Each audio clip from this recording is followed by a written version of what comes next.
Olá pessoal, sejam bem-vindos ao meu vídeo pôster. Meu nome é Rafael Brito, eu sou estudante de Engenharia Civil pela Universidade Federal do Paraná.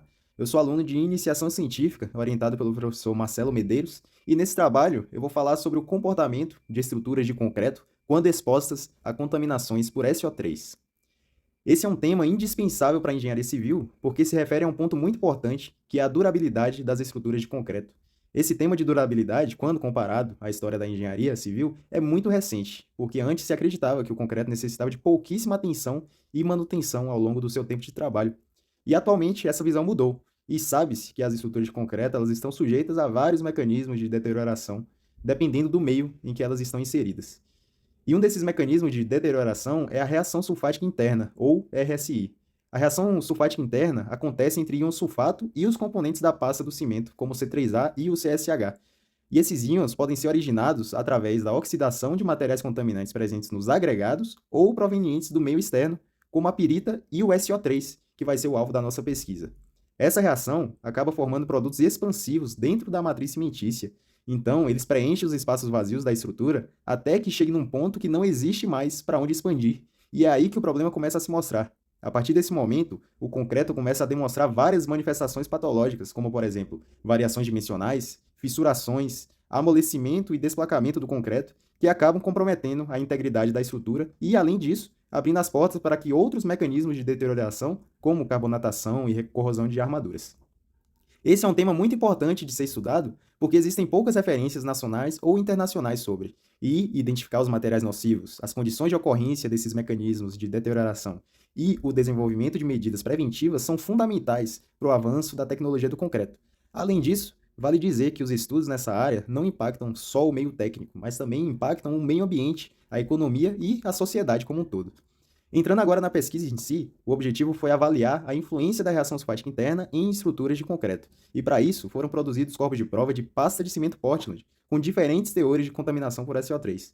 Então, tivemos uma série de referência com 0% de contaminação, uma com 0,5%, uma com 1% e a última com 5% de contaminação por SO3. E para avaliar as propriedades microestruturais e mecânicas dessas amostras, foram realizados os ensaios de resistência à compressão, ensaio de difração de raio-x, que é o DRX, e o ensaio de microscopia eletrônica de varredura, também chamado de MEV. Detalhando um pouco mais sobre os materiais e métodos utilizados na pesquisa, para os ensaios de resistência à compressão, foram moldados 20 corpos de prova prismáticos, sendo 5 para cada série, com dimensões de 4 por 4 por 16 centímetros. Já para os demais ensaios, que foram os de DRX e de MEV, no momento de preparo dos corpos de prova, foram retiradas as amostras de todas as séries que foram acondicionadas em postes plásticos hermeticamente fechados. Todas as amostras passaram pelo processo de cura submersa com água saturada por 28 dias, e a partir dessa data foram expostas a um processo de envelhecimento acelerado, com ciclos de molhagem e secagem dos corpos de prova. Os ensaios eles respeitaram as idades pré-estabelecidas de 28 a 168 dias para auxiliar o posterior tratamento de dados obtidos. E entrando agora na parte dos resultados, em relação aos dados obtidos nos ensaios de resistência à compressão, foi possível notar que, desde as primeiras idades, os corpos de prova com maior contaminação por SO3 tiveram maiores valores de resistência. Isso se deve ao fato do preenchimento dos poros da matriz pelos produtos da reação sulfática interna. Em relação aos ensaios de DRX, foi possível notar a grande presença de etringita, que é um dos produtos da RSI. Na série de 5% foi observado um valor maior que o dobro do valor atingido pela série com 1% de contaminação por SO3. Isso mostra que na série com 5% de contaminação, a reação se mostrou ser muito mais intensa. Ainda avaliando a série de 5%, foi possível notar um grande aumento no valor do pico de etringita entre as idades de 28 a 168 dias. Isso mostra a grande influência que o tempo tem nesse tipo de reação. Por fim, analisando os resultados dos ensaios de microscopia eletrônica de varredura, foi possível observar a grande presença de etringita, principalmente na região dos poros do material. Isso confirma uma das causas que nós vimos anteriormente para o aumento da resistência à compressão nas séries com maiores contaminações.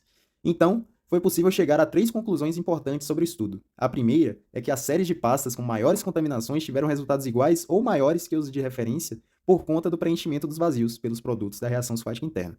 Também pode-se dizer que as análises utilizando difração de raio-x e microscopia eletrônica de varredura realmente mostraram a potencialização da formação de etringita nas amostras, principalmente quando em idades mais avançadas.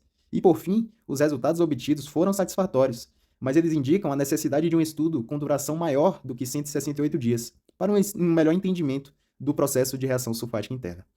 Essas são as referências, e é isso. Muito obrigado por assistir e até a próxima!